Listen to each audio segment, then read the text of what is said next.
देखो कल हमने देखा था कि भाई नल कैरेक्टर्स जो है अपने स्ट्रिंग में कैसे लगाते हैं ना। जब स्ट्रिंग का यूज करते हैं तो लास्ट में एक नल कैरेक्टर जो है ऑटोमेटिकली कंपाइलर ऐड कर देता है ना। तो ये हमने देखा था। और स्ट्रिंग्स जो है बेसिकली कैरेक्टर एरे का ही यूज करते हैं, हम स्ट्रिंग को यूज करते हैं ना। स्ट्रिंग की फंक्शनैलिटी जो है कैरेक्टर एरे के थ्रू ही यूज में ले लेते हैं हम, कोई अलग से जो है स्ट्रिंग के लिए बनाने की जरूरत नहीं है। ये हमारा कैरेक्टर एरे ही होता है ना, ये कैरेक्टर एरे ही होता है, तो इसी का यूज हम कर लेते हैं स्ट्रिंग के लिए भी, है ना। हमने क्या था कि जो हेलो होगा तो ये कैसे हेलो स्टोर होगा, हेलो ऐसे स्टोर होगा HELLO, ये आपका एक एरे क्रिएट होगा HELLO, ये तो क्रिएट होगा ही होगा, लेकिन क्योंकि ये डबल कोट्स में है ना, स्ट्रिंग हमेशा डबल कोट्स में होगी, ठीक है। तो इसमें क्या करेगा, एक नल कैरेक्टर और ऐड कर देगा \0, ठीक है। किसी ने पूछा था सर ये कोट्स वगैरह नहीं लगाने के, बेटा कोट्स जो होते हैं ना हम प्रोग्राम में लगाते हैं। जब हम प्रोग्राम बनाते हैं ना उसमें कोट्स का यूज करते हैं। जैसे प्रोग्राम में अगर मुझे ये एच वगैरह यूज करना है, नहीं तो ये तो सब बिना कोट्स के होते हैं, ये एरे में बिना कोट्स के स्टोर होते हैं ना। एरे के अंदर कोई कोट्स के अंदर स्टोर नहीं होते। जैसे अगर ये मेरा एरे है ना, तो इसमें बिना कोट्स के स्टोर होते हैं HELLO, ठीक है। तो बिना कोट्स के है ना। तो अगर मेरा एरे ये वाला भी नहीं, अगर मेरा ये वाला भी एरे होगा ना HELLO, ठीक है, अगर मेरा एरे ये वाला भी है तो उस केस में क्या होगा, उस केस में भी ये HELLO ही स्टोर होंगे ना। ये कोड्स तो केवल प्रोग्राम को इंस्ट्रक्शन के लिए होते हैं कि ये कैरेक्टर है ना, अदरवाइज कैरेक्टर तो आपका H ही है, कैरेक्टर तो E ही है, कैरेक्टर तो यही है। कोड्स तो प्रोग्राम में लगाए जाते हैं ताकि जो आपका कंपाइलर है वो समझ सके इस चीज को कि ये कैरेक्टर है ना, इसलिए कोड्स का यूज करा जाता है। अदरवाइज जो आपका डेटा है वो बिना कोड्स के ही होता है। इस डेटा में कहीं पे भी कोड्स नहीं लगा रखा ना, ये HELLO, इसमें कहीं कोई कोड नहीं है। आपके एरे है, ये आपका एरे है, एरे में आपका ये स्टोर्ड है ना, ये वाला ही, ये जो आपने वैल्यूज दी ये एरे में इसी तरह से स्टोर होती है बिना कोड्स के। कोड्स केवल कंपाइलर को बताने के लिए लगाते हैं कि ये कोड्स है ना, बाकी एक्चुअल में स्टोर बिना कोड्स के होता है, ठीक है। बहुत इंपॉर्टेंट चीज थी, किसी ने पूछी थी कल, तो बहुत अच्छा क्वेश्चन था वैसे ना, जेन्युइन डाउट था, होना ही चाहिए था आपको, अभी मैंने क्लियर कर दिया ना। प्रोग्राम में कोड्स लगाते हैं, लेकिन जो एक्चुअल में होता है एरे में जो चीज स्टोर होती है उसमें जो है कोड्स नहीं होते, ठीक है। कंपाइलर के इंस्ट्रक्शंस के लिए होते हैं कोड्स, ठीक है। अब देखो ये जो एरे बनेगा ना इसमें नल कैरेक्टर नहीं होगा, क्योंकि हम स्पेसिफिक वैल्यूज प्रोवाइड कर रहे हैं HELLO। तो ये मेरा कैरेक्टर एरे है ना, ये स्ट्रिंग की जैसे बिहेव नहीं करेगा। ये जो एरे है ये स्ट्रिंग की जैसे बिहेव नहीं करेगा। तो इसमें जो है हमको अगर इसमें अगर एक वो लगाऊंगा मैं, तो इसको अगर मेरे को करवाना है तो मैं क्या करूंगा, इसमें एक नल कैरेक्टर लगा दूंगा ऐसे, तो ये जो है मेरा अब स्ट्रिंग की जैसे बिहेव करेगा, है ना। HELLO हो गया। ये हमने बताया था कि करते कैसे हैं कि जब इस कैरेक्टर एरे को जो प्रिंट करवाते हैं तो ये कब तक प्रिंट करता है, जब तक कि इसको नल कैरेक्टर नहीं मिल जाता। जहां पर इसको नल कैरेक्टर मिल जाता है वहीं रुक जाता है, चाहे आपकी एरे की साइज कुछ भी हो, है ना, एरे की साइज 2 हो चाहे 3 हो, उससे मैटर नहीं करता, ये तब तक प्रिंट करेगा जब तक नल कैरेक्टर नहीं मिल जाएगा। चाहे आपने एरे की साइज यहाँ तक ही ले रखी हो, लेकिन ये कंटिन्यूअसली प्रिंट करता चला जाएगा जब तक इसको नल कैरेक्टर नहीं मिल जाएगा, ठीक है। तो ये चीज है, इसलिए जो है हम नल कैरेक्टर लगाते हैं, ठीक है। तो अब देखो कि तो इसी से देखो एक चीज आती है, सपोज मेरा ये प्रोग्राम है ना, इसमें L की जगह, अब इसको प्रिंट कैसे करवाते हैं, प्रिंट ऐसे करवाते हैं ना। स्ट्रिंग को प्रिंट करवाना है तो कैसे कराएंगे, प्रिंट एफ %s और ये डबल कोट्स में ,a, ठीक है। तो ये जो है आपकी स्ट्रिंग प्रिंट हो जाएगी। ए जो है आपका एरे है, इस टाइम ये कैरेक्टर एरे है, तो हम इसको स्ट्रिंग की तरह ट्रीट कर रहे हैं, तो हमने %s ले लिया और a पास करवा दिया। देखो a क्या होता है ना, ये इंपॉर्टेंट चीज है, 11th में आप पढ़ चुके सारी चीजें ना। a क्या होता है, a बेसिकली जो पहला कैरेक्टर होता है ना एरे का, उसका रेफरेंस होता है, या फिर उसको कह दो कि उसका एड्रेस होता है, रेफरेंस और एड्रेस, ठीक है। एरे हमेशा, एरे का जो वेरिएबल होता है वो फर्स्ट कैरेक्टर का एड्रेस होता है ना। ये हम एड्रेस कैलकुलेशन में भी देख चुके हैं, ये चीजें आपने 11th में पढ़ी होगी ये सारी चीजें, कि जो ए होता है वो क्या होता है, आपका एड्रेस होता है फर्स्ट कैरेक्टर का, ठीक है। तो ये जो एरे है मेरा, ये जो ए है बेसिकली, ये क्या होगा, ये जो एच है इसका एड्रेस होगा ये, है ना, ए के अंदर एच का एड्रेस होगा, ठीक है। ये क्लियर होनी चाहिए, है ना। ये एरे में ऐसा ही होता है एरे, जैसे हम पहले भी एरे क्रिएट करते थे ना हमारा, जैसे मेरा एरे था 2 4 6, है ना, और ये मैंने एक एरे क्रिएट करा था integer a is equal to integer a, और ये मेरा एज है, सपोज मैंने वो वैल्यू क्रिएट कर दी, ये मेरा एरे है। तो ये जो a था ये पहले वैल्यू का एड्रेस होता था हमेशा, है ना, ये एरे की प्रॉपर्टी होती है, ऐसा ही होता है जब भी एरे क्रिएट करते हैं तो जो एरे का जो वेरिएबल होता है वो पहला जो एलिमेंट होता है एरे का उसका एड्रेस रखता है, ठीक है। तो ये क्लियर होना चाहिए था आपको, और ये हमने पूछा भी था ना यूनिट टेस्ट वगैरह, इन सब में ऐसे क्वेश्चन आए थे जो हुआ था आपका। अब देखो, तो इसका मतलब है कि अगर मैं करवा रहा हूँ print f percentage S A, ठीक है, ए क्या है आपका एच का एड्रेस है ना, तो ये क्या करेगा कि एच का एड्रेस है ए, तो ये एच से प्रिंट करना स्टार्ट करेगा जब तक कि नल कैरेक्टर नहीं मिल जाता, तो H E L L O पूरा प्रिंट कर देगा, फिर नल कैरेक्टर आ गया उसको छोड़ देगा, ठीक है। तो जो आपका आंसर आएगा वो आएगा H E L L O, ठीक है।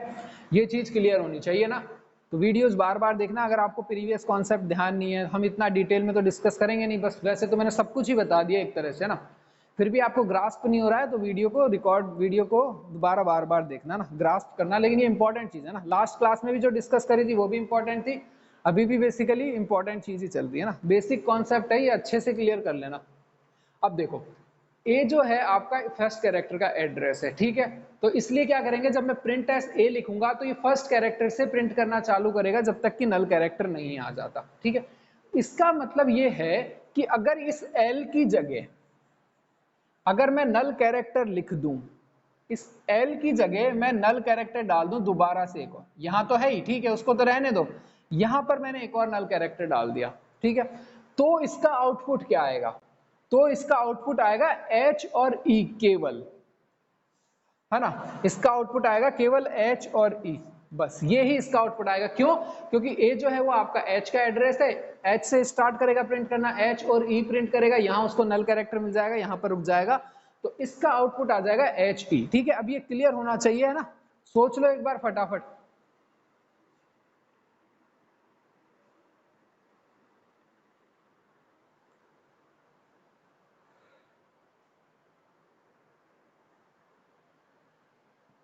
चलें फिर स्टार्ट करते हैं। देखो फिर इसका मतलब ये है, अब इसी का ही मतलब एक और निकल के आ गया कि भाई इसको तो भूल जाओ अब कैरेक्टर एरे को।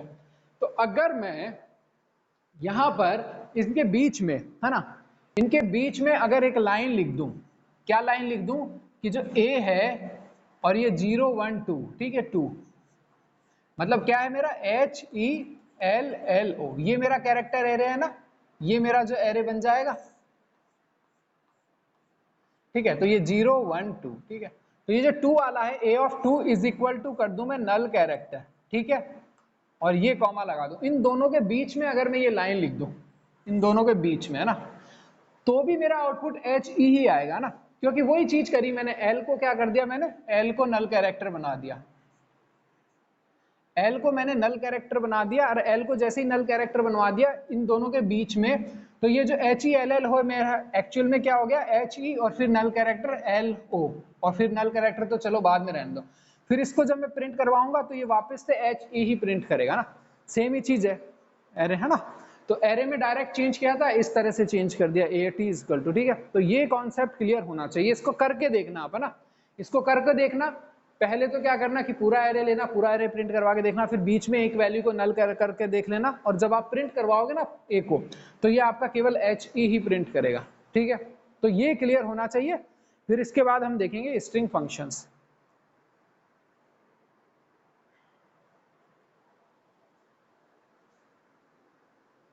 चलो, तो ये ही देखो, ये स्ट्रिंग में केवल अभी इतना ही है, और इसके बाद आते हैं स्ट्रिंग फंक्शंस, ठीक है।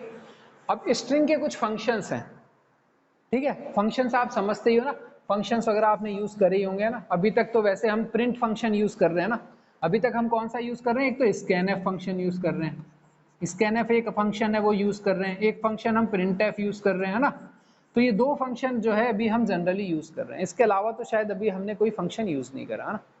तो इस तरह से जो है और फंक्शन होते हैं, और क्या फंक्शन है, वो स्ट्रिंग के लिए फंक्शंस है, वो फंक्शंस और देख रहे हैं अपन, है ना।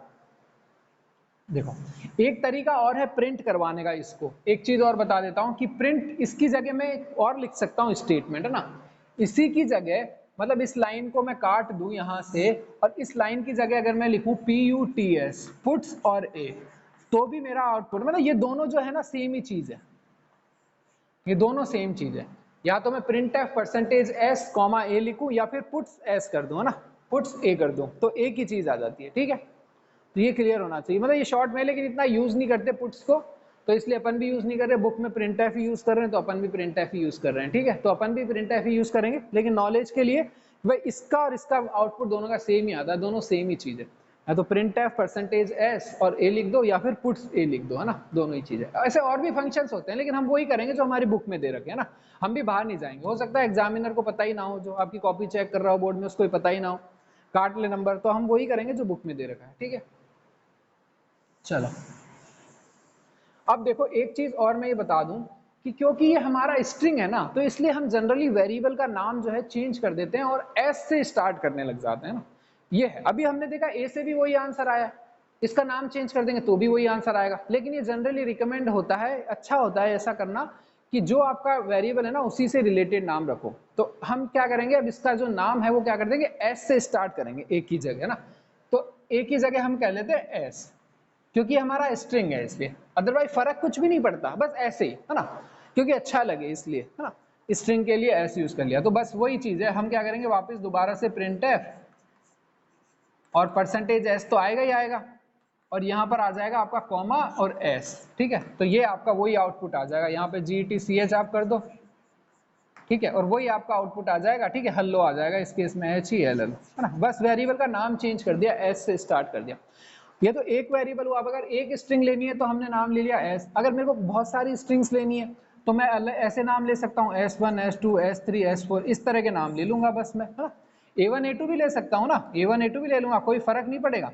लेकिन प्रोग्राम को पढ़ने वाला जो होगा ना उसको ये समझ में आ जाएगा कि एस ले रखा है, इसका मतलब ये स्ट्रिंग है ना, क्लियर हो जाता है, पढ़ने में फायदा होता है थोड़ा सा। चलो अब देखो, जैसे हमने देखा जैसे प्रिंट एफ और स्कैन एफ हमारे फंक्शन है ना, वैसे बहुत सारे फंक्शन होते हैं इसमें, है ना। तो वो फंक्शंस कौन कौन से हैं जो हम स्ट्रिंग में काम में ले सकते हैं, देखो एक तो होता है आपका strlen, ठीक है, एक तो स्ट्रिंग लेन फंक्शन होता है, ठीक है। और दूसरा क्या होता है आपका, और भी होते हैं, देखो strcpy, एक होता है कॉपी फंक्शन, एक होता है आपका strcmp, एक कंपैरिजन फंक्शन होता है, एक होता है आपका strcat, एक ये होता है, ठीक है, एक होता है आपका strstr, ठीक है, और एक होता है आपका strch। और भी बहुत सारे फंक्शन है, लेकिन हमारी बुक में केवल यही दे रखे हैं, तो केवल हम यही पढ़ेंगे ना, इसके बाद में बात नहीं करेंगे। तो देखो ये तो केवल फंक्शन है ना, अब इन फंक्शन का हम यूज करेंगे, ठीक है। देखो तो जब ये जो फंक्शन है जैसे प्रिंट एफ, और आपको मैंने पहले बताया था, आपने ध्यान दिया हो सर AOSG की जगह कोई अदर वैल्यू, हाँ कोई सा भी यूज कर सकते हैं, कोई सा भी, है ना। आप अपना नाम यूज कर लो, आप अपना नाम भी यूज कर सकते हो ना, अगर आपको अपना नाम यूज करना है आप अपना नाम भी यूज कर लो, लेकिन कुछ रूल्स होते हैं ना यूज करने के, बस वो रूल्स का ध्यान रखना है। गुड आफ्टरनून सर, देख लिया अभी तो, yes sir, okay sir, all clear sir, okay sir. अगर आउटपुट पूरा लाना है तो बीच में से नल कैरेक्टर हटाना ही पड़ेगा, वो नल कैरेक्टर की प्रॉपर्टी थी, अगर नल कैरेक्टर जब आएगा तो वो रुक जाएगा, तो इसलिए नल कैरेक्टर है तो वो रुकेगा ही रुकेगा। आउटपुट पूरा लाना है तो फिर बीच में से नल कैरेक्टर आपको हटाना पड़ेगा सर। हाँ कोई सा भी ले सकते हैं आप, अपना नाम भी लिख सकते हो, कुछ भी, ठीक है, लेकिन कुछ रूल्स होते हैं ना, उन रूल्स का फॉलो करना है। जैसे कि कोई भी वेरिएबल जो है ना किसी भी डिजिट से स्टार्ट नहीं हो सकता, जैसे ABC ये भी रख सकता हूं मैं, जैसे मेरा नाम है यही मैंने रख दिया वेरिएबल, लेकिन इसके आगे कोई भी नंबर नहीं लगा सकता, 2 शक्ति नहीं कर सकता, जैसे 1 2 शक्ति नाम रख दिया तो वो नहीं हो सकता। तो ऐसे कुछ रूल्स होते हैं ना वेरिएबल्स के, तो वो ध्यान में रखने हैं बस आपको, बाकी आप कोई सा भी नाम रख सकते हो, उससे कोई फर्क नहीं पड़ता, ठीक है। अब ये सारे जो फंक्शन है, जैसे हमने, आपको याद होगा कि जैसे प्रिंट एफ है और स्कैन एफ है, वो हमारे कहाँ पर यूज हुए थे, वो बेसिकली हम जो stdio.h है ना, इसमें प्रिंट एफ और स्कैन एफ आपके होते हैं, इसीलिए हम जो है stdio डॉट यूज करते हैं, ठीक है। जो प्रिंट एफ स्कैन एफ है वो इस फाइल के अंदर होते हैं, तो ये फंक्शन भी किसी ना किसी फाइल में होंगे, कहीं तो लिखे होंगे, ऐसे तो यूज में ले नहीं सकते। तो ये होते हैं आपके string.h, तो इसलिए मैं यहाँ पर एक और फाइल लगा देता हूँ अपनी, इंक्लूड string.h, ठीक है। तो यहां पर मैंने लगा दिया हैश इंक्लूड string.h, एक और हेडर फाइल मैंने लगा दी जिसके अंदर ये सारे फंक्शंस हैं, ठीक है। तो ये क्लियर होना चाहिए। अब देखो एक एक करके हम सारे फंक्शंस का यूज देखेंगे, क्या क्या सारे फंक्शंस हैं, है ना, बस वो देखते हैं। देखो अब देखो अभी तो है चलो इसको हटाओ, देखेंगे। देखो पहले तो ये है कि देखो पहले प्रोग्राम ही बना लेते हैं। देखो सबसे पहला फंक्शन है हमारा strlen, ठीक है। ये क्या करेगा, लेंथ बता देगा उसकी, है ना, एरे की लेंथ बता देगा कि एरे में कितने एलिमेंट्स हैं। अभी तक आपने ऐसा कोई फंक्शन नहीं देखा जो एरे की लेंथ बता दे, ठीक है। हमने इंटीजर एरे लिया था, integer a is equal to, suppose मैंने एरे ऐसे क्रिएट करा 1 2 3 4 5, ठीक है। ये मेरा एरे क्रिएट हो गया। कोई तरीका नहीं है ये बता करने का कि इसकी एरे की लेंथ क्या है, एरे की साइज क्या है ना, कोई भी तरीका अभी तक नहीं था, ठीक है। हम खुद से एक वेरिएबल लेते थे n इक्वल टू 5, है ना, खुद से लेते थे उसको और उसी को कहते थे कि n 5, हम खुद ध्यान में रखते थे इस चीज का। बाकी कोई सा भी ऐसा तरीका नहीं था जिससे एरे की लेंथ पता चल सके, ठीक है। याद करना, आपके कॉन्सेप्ट रिवाइज करना। अभी तक कोई सा भी ऐसा तरीका नहीं था जो आपको ये बता सके कि जो आपने अभी तक जितने भी एरे लिए हैं उनकी लेंथ क्या है। आप करते क्या थे, जनरली हम खुद से लेते थे कि n इक्वल टू 5 ले लेते थे हम खुद से, और फिर इसमें 5 ही एलिमेंट लगाते थे। तो हम खुद से करते थे ये सारी चीजें ना। अगर हमको केवल कोई एक एरे दे रखा है तो हमको नहीं पता चलेगा कि उसकी लेंथ क्या है। तो ये केस था पहले, इसीलिए होता था कि आगे तक चले जाते थे हम, क्योंकि लेंथ पता नहीं होती थी तो कंपाइलर जो है वो आगे तक चला जाता था। लेकिन स्ट्रिंग के केस में क्या होता है, इसीलिए स्ट्रिंग के केस में हम नल कैरेक्टर लगा देते हैं आगे, ताकि पता चल जाए कि इसकी लेंथ क्या है। फिर एक फंक्शन होता है हमारे पास strlen, वो क्या करता है, एक एक को ट्रेवल करता चला जाता है, ट्रेवर्स करता चला जाता है जब तक कि नल कैरेक्टर नहीं आता, तो उसको पता चल जाता है कि इसकी लेंथ क्या है, ठीक है। हम केवल देखेंगे ये करता क्या है ना, अंदर काम कैसे करता है वो बात की बात है कि इसकी वो नहीं है हमारे अंदर कि इसके अंदर क्या होता है, इसके बाहर की बात करते हैं। देखो तो होगा क्या कि जब भी मैं, अगर मेरे पास ये स्ट्रिंग है ना strlen, और अगर मैंने ये मेरी क्रिएट करी मेरी एक स्ट्रिंग इंटीजर s और मैंने कर दिया हेलो, ठीक है, ये मैंने ले लिया हेलो। और अगर मैंने यहाँ करा इंटीजर s और अगर मैंने ले लिया len, ठीक है, और यहाँ मैंने कर दिया s, तो ये मेरे को बता देगा कि इसकी लेंथ क्या है। तो इंटीजर मैंने ले लिया, लेंथ अगर मुझे l में लेनी है ना तो कुछ भी ले सकता हूँ मैं, l की जगह मैं कुछ भी ले सकता हूँ, लेकिन l से पता चल जाता है कि लेंथ है ये, तो इसलिए मैं l ले लेता हूँ। या और अच्छे से पता करना है तो len ले लेता हूँ। तो मेरे को इस फंक्शन को कैसे कॉल करते हैं, len is equal to strlen। तो देखो इसको रन ही करा के दिखा देते हैं आपको। तो ये ले लिया मैंने। अब मैंने क्या करा कि एक और वेरिएबल ले लिया जो इसकी लेंथ बताएगा, integer len is equal to strlen, ये फंक्शन है और इस फंक्शन में ये स्ट्रिंग आपकी पास कर दो बस। तो लेंथ आ जाएगी आपके पास ऑटोमेटिकली 1 2 3 4 5, है ना। नल कैरेक्टर को काउंट नहीं करेगा ना ये, तो नल कैरेक्टर को काउंट नहीं करता, बस केवल 5 है। नल कैरेक्टर तक जाता है लेकिन जो लेंथ आपको बताता है वो 5 ही बताता है, नल कैरेक्टर को काउंट करके नहीं बताता। अब इसको प्रिंट करके देखेंगे, printf %d और ये है आपका len, ठीक है। तो ये जो है नीचे गेट ch आ जाएगा, ठीक है। बार बार मैं तो गेट ch लिखूंगा नहीं, आप ध्यान में रखना। तो ये जो आंसर आएगा इसका क्या आ जाएगा, 5 आ जाएगा, ठीक है। तो ये फर्स्ट फंक्शन हो गया जो हमने देख लिया, strlen, इसमें स्ट्रिंग पास कर दो तो ये आपको लेंथ बता देता है, ठीक है। तो ये है, इसको देख लो, अच्छे से देखते चलना, नोट्स बना लेना, आपके वीडियोस वगैरह हैं, आप वीडियोस तो आ जाते हैं, फिर भी कोशिश करा करो यहीं से ही नोट्स बना लें। कई बार वीडियो हो सकता है नहीं आ पाए किसी वजह से, है ना, कोई करप्ट हो जाए, वीडियो डिलीट हो जाए, कुछ भी हो सकता है इशू। तो क्लास मिस मत करा करो, क्लास में नोट्स बनाते हुए चला करो, वीडियो के भरोसे मत रहा करो, हो सकता है कि कभी वीडियो ना बन पाए, है ना, कोई टेक्निकल इशू आ जाए उसमें।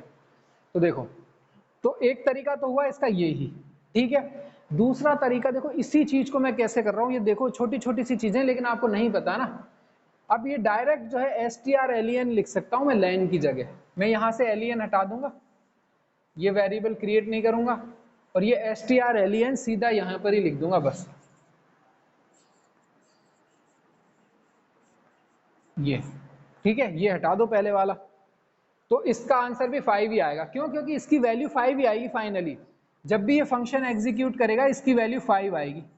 तो ये जो है मैंने 5 प्रिंट करवा दिया ऐसे, है ना, %d 5, तो 5 आ जाएगा इसका आंसर। तो एक वेरिएबल लेके कर लो चाहे ऐसे कर लो, दोनों की बात एक ही है ना। समझ में नहीं आ रहा होगा किसी को तो हो सकता है आपने 11th ठीक से नहीं पढ़ी है ना, और वो मुझे पता भी आपने 11th कैसे पढ़ी है, इतने टाइम से मैं देख रहा हूँ बाकी सब क्लासेज में, है ना। तो मेरे को आइडिया हो चुका है कि आपको बिल्कुल भी लास्ट ईयर में आपने वास्तव में किसी भी क्लास में लास्ट ईयर में हकीकत में कुछ भी ढंग से नहीं पढ़ा किसी ने, ठीक है। ये आपका ही नहीं है, सभी के साथ इशू है, 11th सबकी बर्बाद है ना।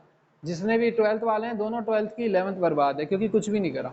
फिर भी चलो ठीक है, आपको थोड़ी मेहनत करनी पड़ेगी ना, वो पता है बेटा मुझे, मैं ले रहा हूँ क्लासेज है ना, मेरे को पता है 11th के बच्चों को 11th में उन्होंने कुछ भी नहीं पढ़ा हकीकत में, सीबीएसई वालों को कुछ भी नहीं आता 11th का, आपको भी 11th के बहुत कॉन्सेप्ट क्लियर नहीं है क्योंकि टीचर ही मतलब नहीं है। ठीक है चलो छोड़ो वो सब बातें, वो देख चुका हूं मैं।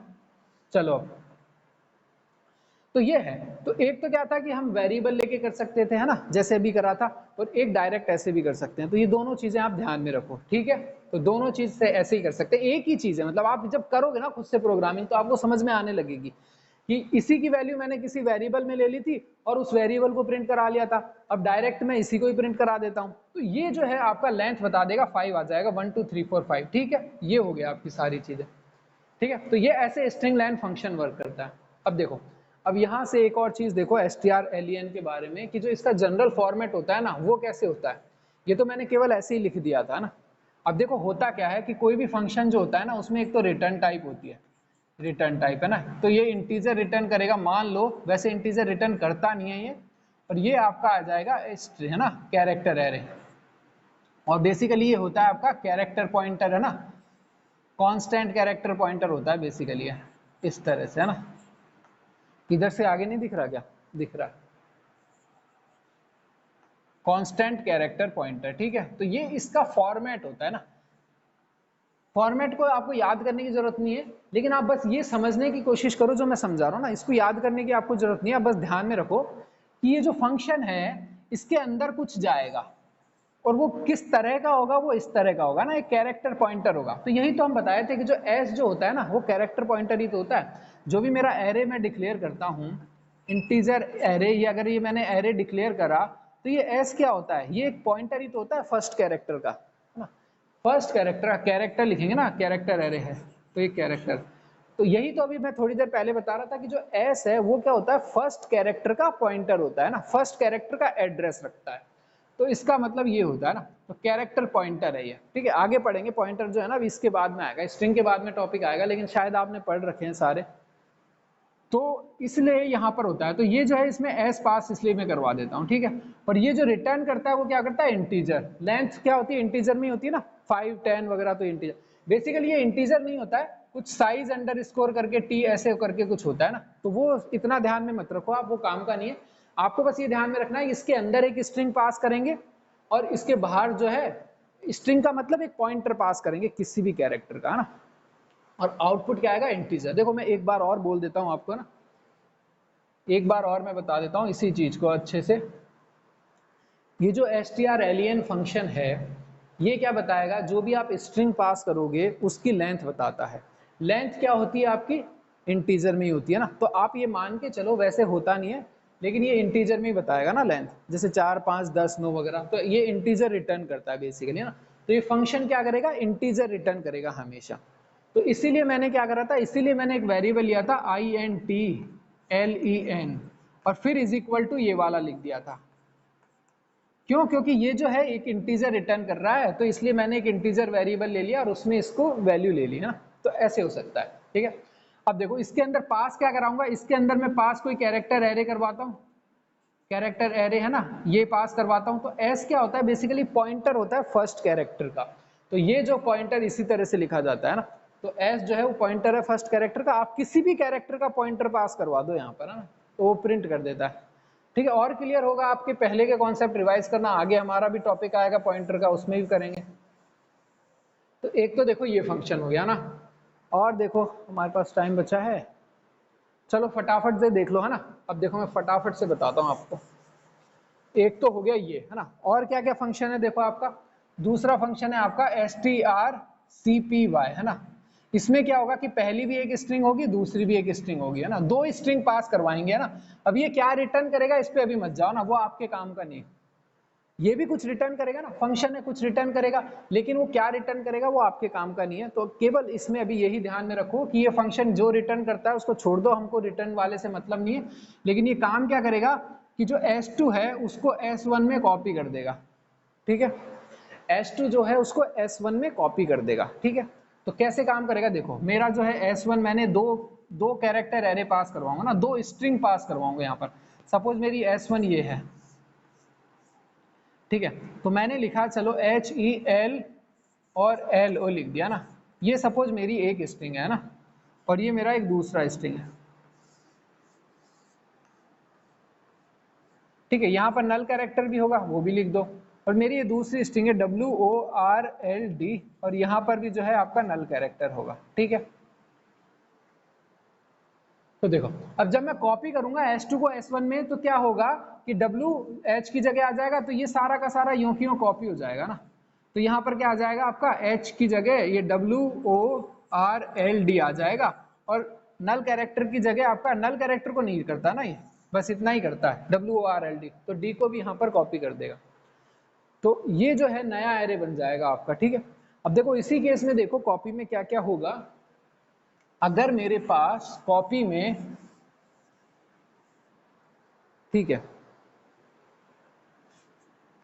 तो अगर मेरे पास कॉपी में ऐसा है ABC है ना, ABCD है ना, और अगर जो दूसरा मेरे को कॉपी करना है वो केवल मेरे पास A और B ही है ना, या फिर XY है।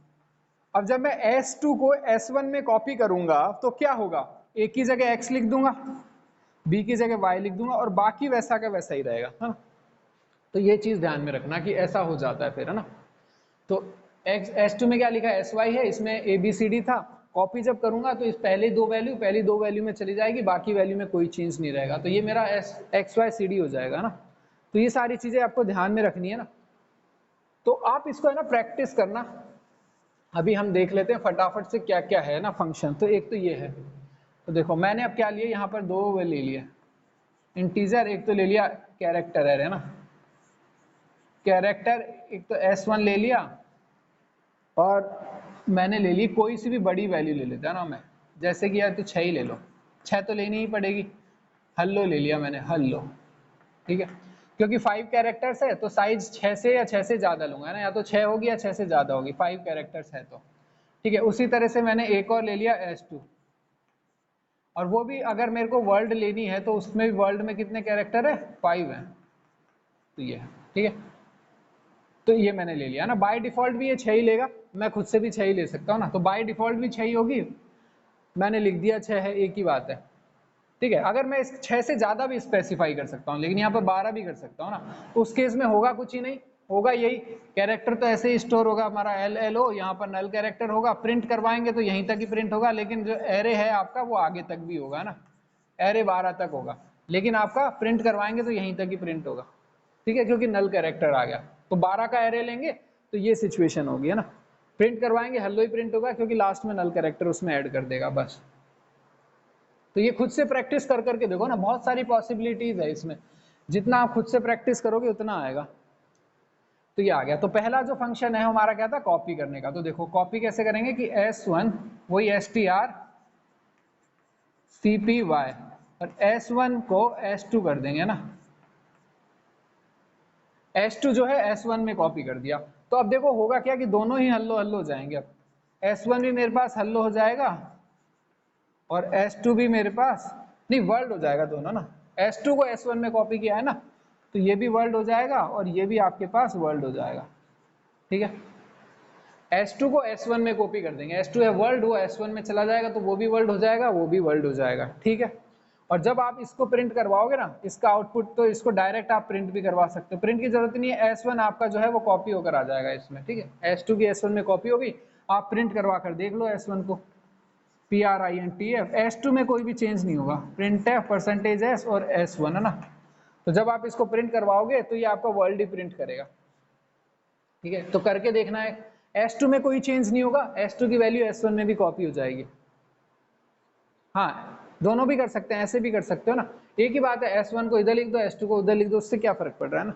तो क्या होगा, अगर मैं S2 S कर दूंगा तो हल्लो इसमें कॉपी हो जाएगा, दोनों हल्लो हल्लो हो जाएंगे, है ना। अगर मैं दोनों चेंज कर दूंगा तो दोनों हल्लो हल्लो हो जाएंगे, ऐसे कर दूंगा तो फिर वही है। तो बस ऐसे ही है ना, अब इसकी प्रैक्टिस करो, जितना आप प्रैक्टिस करोगे ना उतना ही आपको आएगी, क्योंकि ये सब चीजें प्रैक्टिस से ही सीखी जा सकती है। तो दो फंक्शन तो देख लिया हमने, है ना। एक होता है आपका strcat। देखो cat करके क्या होता है, एक फंक्शन होता है कैट, उसका मतलब होता है कैटेनेशन, है ना। तो ये क्या होगा, वो ये आपका अब के मेरे को कैरेक्टर मैंने S1 ले लिया और अब के जो है मैंने 12 साइज का लिया ना, ज़्यादा का लेना है, मतलब 12 में कितने का भी ले सकता हूँ, और यहाँ पर मैंने ले लिया हेलो, ठीक है। और फिर एक मैंने कैरेक्टर ले लिया S2, और ये मैंने छोड़ दिया कितनी भी साइज का हो, 6 का ही होगा, 5 का ही होगा, ठीक है। अब देखो, अगर अब मैंने करा strcat कैट करा, तो कैट करा S1 और S2 है ना, तो ये क्या करेगा कि S2 की वैल्यू जो है अब इसके अंदर पीछे ऐड कर देगा, कैटेनेशन कर देगा। तो जो S1 है अब क्या हो जाएगा, S2 तो वही रहेगा आपका वर्ल्ड है ना, S2 तो आपका वर्ल्ड ही रहेगा, और S1 जो होगा आपका हो जाएगा हेलो वर्ल्ड, ये आपका S1 हो जाएगा। लेकिन इसमें ध्यान में रखने की चीज है कि S1 की साइज इतनी होनी चाहिए पहले, इसीलिए मैंने जो है इसकी साइज 12 ली है, ताकि वो इसके भी कैरेक्टर और इसके कैरेक्टर दोनों को आपस में होल्ड कर सके, ठीक है। इसीलिए मैंने यहाँ पर 12 लिया था, ताकि वो इसकी तो साइज है ही, प्लस इसके जितने भी कैरेक्टर्स है वो और ले सके। तो जो है जब मैं ये वाला फंक्शन कॉल करूंगा स्ट्रिंग कैट strcat है ना, स्ट्रिंग कैटेनेशन, कैटेनेशन का मतलब समझते ही ना, सुना होगा ये तो वर्ड, कैटेनेशन का मतलब यही होता है, कैटेनेशन है ना, कैटेनेशन का मतलब है एक के पीछे दूसरा को जोड़ देना, कैटेनेशन हो गया। तो जब ये वाला फंक्शन कॉल करूंगा तो S2 तो ऐसे ही रहेगा जैसे पहले था, पहले भी S2 में कोई चेंज नहीं हुआ था, वो वर्ल्ड ही था। S1 में पहले चेंज हो गया था, पहले S1 में क्या हुआ था, वर्ल्ड को हेलो की जगह वर्ल्ड आ गया था, और अब के क्या होगा कि वर्ल्ड जो है वो हेलो के पीछे जुड़ जाएगा है ना, तो ये कैटेनेशन हो गया। तो ये दो फंक्शन हो गया आपके पास। अब इसको प्रिंट करवा के देख लो S1 को, तो हेलो वर्ल्ड प्रिंट होगा। ध्यान आपको ये रखना है कि जो इसकी साइज है वो इतनी होनी चाहिए कि जो S2 की साइज को भी ले सके अपने अंदर, इसकी साइज S1 प्लस S2 जितनी होनी चाहिए ना, ये आपको ध्यान में रखना है। और क्या फंक्शन है इसके अंदर देखो, अब एक फंक्शन आता है इसमें, लेंथ हो गया हमारे पास है ना, और एक कॉपी हो गया cpy हो गया, और एक हो गया हमारे पास cat है ना। फिर एक फंक्शन आता है हमारे पास cmp, कंपैरिजन। देखो कंपैरिजन क्या होता है, फिर हमारे पास आ जाता है एक वेरिएबल हम ले लेते हैं इंटीजर, और cmp ही एक वेरिएबल ले लेता हूं मैं, कंपैरिजन। यहाँ मेरे को वेरिएबल लेना पड़ेगा ना, तो मैं क्या करूंगा strcmp, ये मेरा फंक्शन है, और वही S1 S2 इसमें भी पास करवा दूंगा है ना। लेकिन ये क्या करेगा, ये क्या करेगा, S1 को S2 से कंपेयर करेगा। सर अगर साइज में कम होगी तो वो आधा ही प्रिंट करेगा क्या, साइज कम होगी ना तो वो आधा प्रिंट नहीं करेगा, वो आपको है ना एरर शो कर देगा एक लेवल पे जाकर। अगर जैसे इसकी साइज कम है तो क्या होगा, देखो ये HELLO है, ये आपका है, तो फिर वो क्या करेगा कि WORLD है ना, तो ये ऐसे आ जाएगा। लेकिन फिर क्या करेगा, कंपाइलर आपको यहाँ पर एरर शो कर सकता है, ठीक है। कंपाइलर जो है ना वहां पर कई बार एरर शो कर देता है जब आप बाउंड्रीज क्रॉस करते हो ना, क्योंकि वो एरिया आपका नहीं है, आप दूसरे के एरिया में कुछ लिख रहे हो, तो कई बार तो लिख सकते हो, लेकिन कई बार जैसे रेस्ट्रिक्शन होता है कि अगर वहां डेटा पहले से रिजर्व नहीं है किसी का ना, तो है, तो एरे जो है कई बार आपको यहाँ पे एरर शो कर देगा कि ये अलाउड नहीं है, ठीक है। करके देखो ये सारी चीजें, देखो तो स्ट्रिंग कंपैरिजन में क्या होगा कि इन दोनों को कंपेयर करेगा।